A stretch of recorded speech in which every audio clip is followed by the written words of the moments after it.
Regole certe per i subappalti, sui protocolli di sicurezza, sugli orari di lavoro, sulla paga oraria e non solo.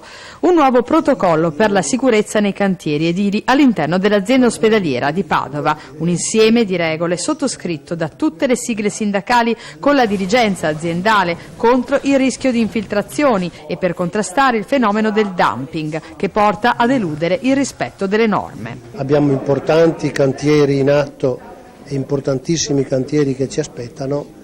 Ci teniamo che questi temi siano da tutti condivisi e se li condividiamo riusciamo anche a farli rispettare. Sono una ventina i cantieri aperti oggi all'interno del perimetro ospedaliero. Si va dalla costruzione della nuova pediatria alla ordinaria manutenzione. Un costo di 73 milioni di euro. 75 aziende presenti nei cantieri con una media di 100-150 operai. Un sistema di fornitori complesso che va gestito e regolato per garantire la salute di lavoratori, operatori sanitari e pazienti.